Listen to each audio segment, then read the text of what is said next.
Good evening. Welcome to the Future City Competition webinar hosted by the IEEE USA Annual Meeting Committee. My name is Nita Patel. I'm the chair for the 2010 IEEE USA Annual Meeting, which will be held in Nashville, Tennessee on March 4th through 7th, 2010. The theme for this year's meeting is The Gathering Storm, Are You Engineering the Solutions? And the focus is STEM education and continuing career development. Before we get started with the webinar, I'd like to go through some of the logistics for the next hour. Please mute your lines by pressing *6 if you have unmuted them. Also, please enter questions in the chat session at the bottom right of your screen. You can send the questions to Jean Eason, one of our presenters. She will field questions along with Todd Hemer at the end of the webinar. Both of our presenters this evening are longtime IEEE members. Jean Eason is the coordinator for the North Texas Regional National Engineers Week Future City Competition, and Todd Hemer is the coordinator for the Oklahoma Regional Future City Competition. Please join me in welcoming Jean and Todd. Thank you, Nita. Thank you, Nita. Just to get started, what we will do here is give you a little bit of background on what the Future City Competition is, and then go over some of the ways that you can become involved in this great event that we've got going. Briefly, about 20 years ago, IEEE USA was the association sponsor of National Engineers Week, and the Future City Competition was something they created for eWeek as a legacy program. And it started out with pretty small, 5 regional events, and it quickly grew into what has become the biggest program under National Engineers Week. And it's really a highlight of the activities that go on that week in Washington, D.C. We started, as I said, with about 5 regions. We now have about 40. 30,000 students are involved each year. 7,500 volunteers donate more than 250,000 hours of their time to make this program a success. And we're hoping that you will be interested enough after hearing all this to add to those totals for us. In a nutshell, what the program is, it takes middle school students and it challenges them to build a livable city of the future. It gets them engaged in engineering concepts and problem solving in a way that's very fun for them and keeps them motivated to continue.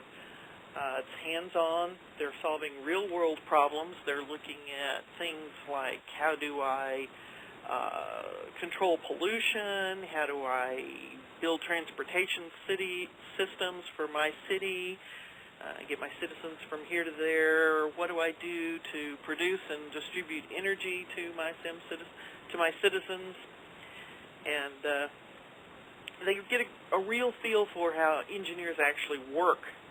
The program's it really mimics what an engineer does. They work together, the students, in a team with the help of an engineer mentor, and they come up with a design for their city. Then they simulate their solution using SimCity software, which the kids, that's the highlight of the competition for the kids, getting to play the game.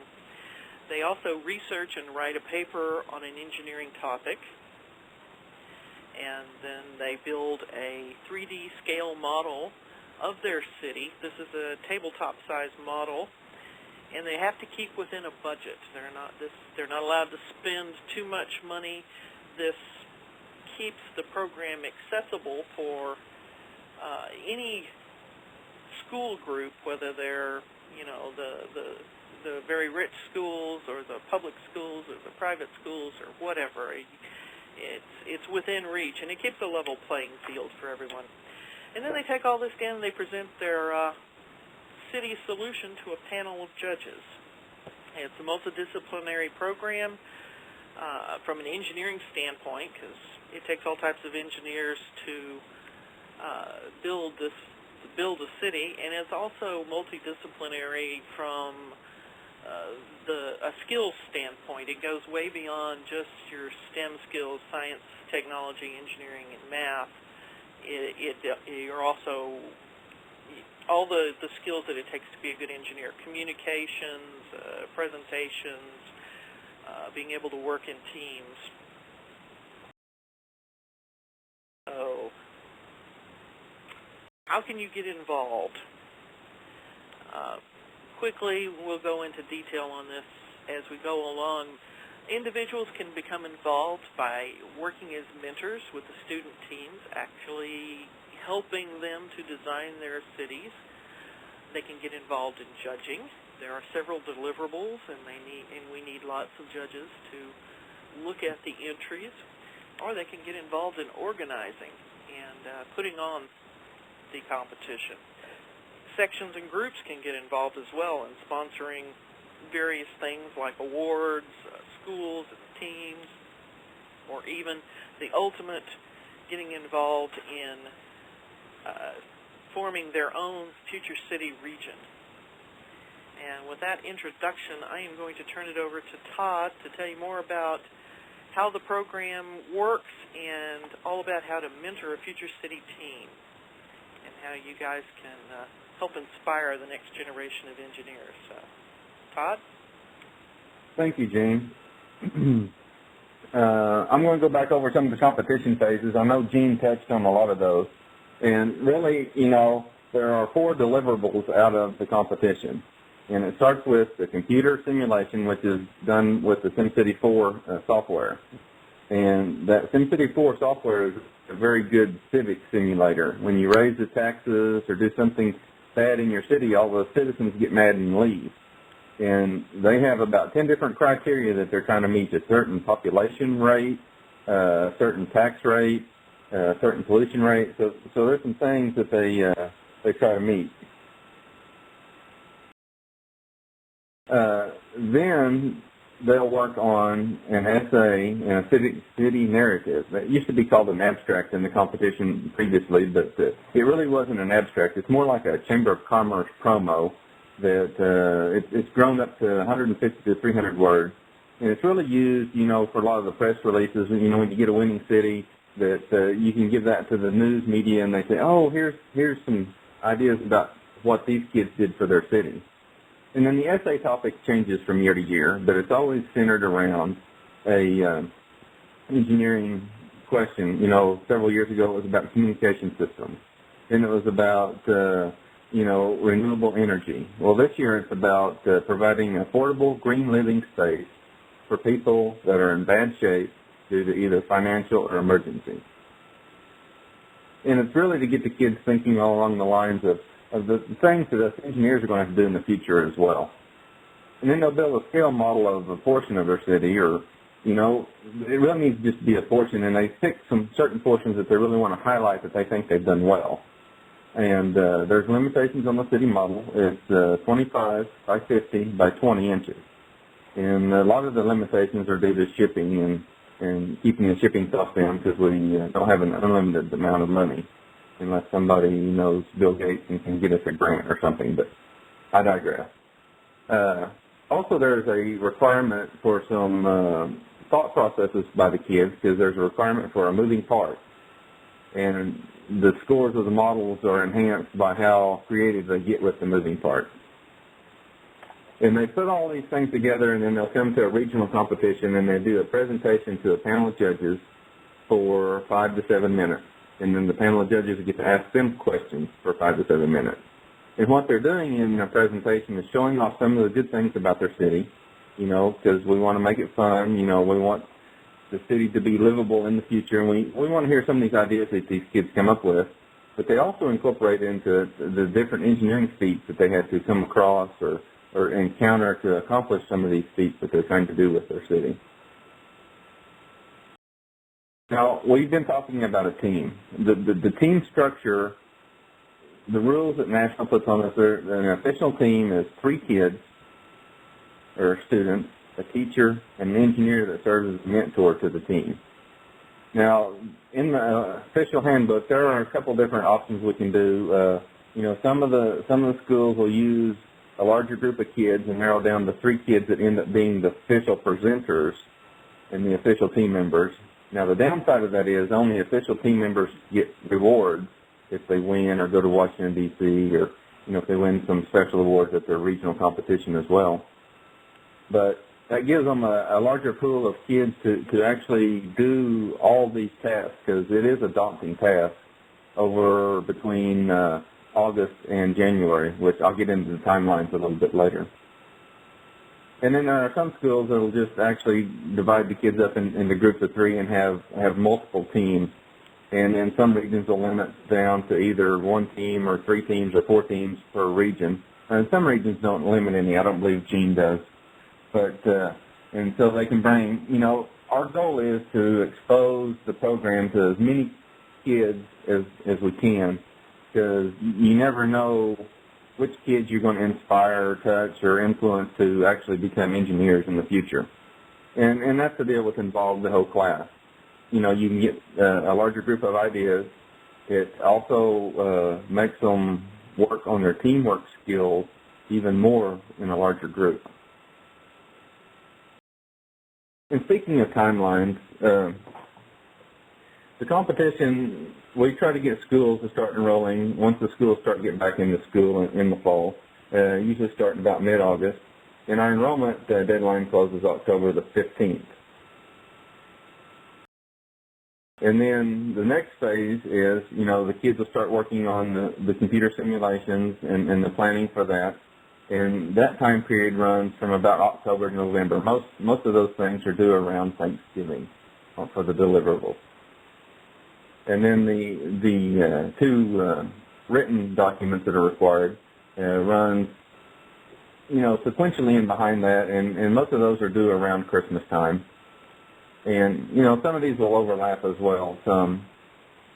And then they'll start building on their 3D scale model for their competition and work on their presentation. And all the regional competitions have to be completed before the end of January. And then that gives us time to get our winners from the region and work on travel arrangements and get all the models shipped to Washington, D.C., so they can go compete during National Engineers Week for the national competition, which is towards the end of February.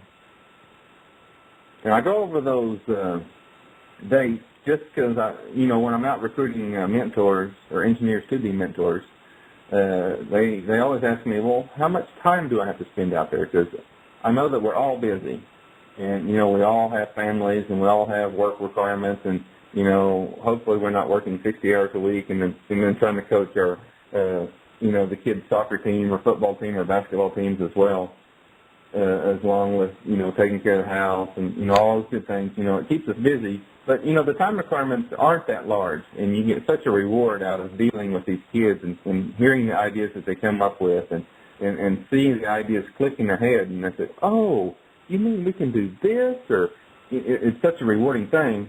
But the time requirements of what I usually tell our mentors is 2 hours once a week, once every other week. You kind of work those things out with the teacher, and determining when they're meeting, and, whether it's after school or during the lunch hour or something, or even on a weekend. And, just go meet with the kids, let them touch and feel, and find out what a real engineer looks like, feels like. Oh, they're real people. I want to be that. You can make it what you want out of it. I had, the first year I did this in Oklahoma, I had one of the schools out of Tulsa bring in, and they had about 50 windmills that had about 3 or 4 electric motors on, and they had a bunch of gear systems that were underneath their model that you couldn't see, but it helped spin all the windmills at different speeds and different groups. And I asked the engineer mentor, I said, well, how long did you guys work on this? He said, well, I spent about, 250 hours working on this. So, but he was young, he was single, he didn't have all the other distractions that some of us older engineers do, but it's not a requirement to put in that much time to make things work. One of the other things that we can do, I know that we have different challenges in Oklahoma, and I think Gene has some of these as well, but we've got such a large area that we're covering that we get schools that that my wife would say that is out in the middle of nowhere, and there's not much town or engineering firms or factories around those schools to help support them. So, one of the things we try to do is do a distance mentoring, either over the phone or do a web conference with the teacher and the kids, and that helps cut down the traveling time, and that lets the kids, ask the questions, and we can do some of the mentoring online. And we can also, if you got 4 or 5 different engineers in your office, you can sit down and say, okay, you go this month, I'll go next month, or you go this week, and I'll go next week, and you can attack it as a group. We have to officially designate one of you as the official mentor. Like I said, limited funds, we only can reward one, but all of you get the rewards of actually dealing with the kids, and the kids get, different perspectives of the different engineers as well. And, that's part of the relationship that you deal with the school and the teacher is, you answer the phone calls, you answer their questions, you work out schedules, and you just help them advance and learn what engineering is about. Then I get questions, what is a mentor? What does a mentor do? Well, it's like those Girls and Boys Club advertisements that I see on TV that I'm sure some of you have seen, that, when the older person is just sitting on the couch and the kid comes up and sits down there and just sit there and watch TV, they're just hanging out together. It's just spending time with the kids to show that you care enough about engineering to pass on, the things that it's done for you to them. And, there's kind of 3 different avenues that a mentor is kind of have the guiding principles for that. And, the first is the teacher. And you're passing on the knowledge and the theories of, of what engineering is about, whether, I squared R losses or I times R equals energy or voltage, and, those kind of things that you pass on to the kids that they start learning some of the concepts of what us engineers have to deal with day in and day out. And the second, it's kind of along those lines is an advisor. And the kids are starting to understand, and you can help guide their thought processes through, well, if this is true, then it leads to this. Some of those kind of things. And I think the last is the most important, is the coach mentality. And you're there to foster and encourage, their learning and their passion for engineering. And then I also get questions is, well, what are some of the things I need to tell them? Well, there's all kinds of things, and I get some questions, well, I'm an electrical engineer, what do I know about city planning? Well, it's really simple enough engineering topics that you don't really have to know all the ins and out details of it. Is you just help them go through, and what I usually say, the first thing for our mentors to teach the kids is what do engineers do with complex problems. We break them up into small, easy to solve problems. We don't solve the complex problems all in one step.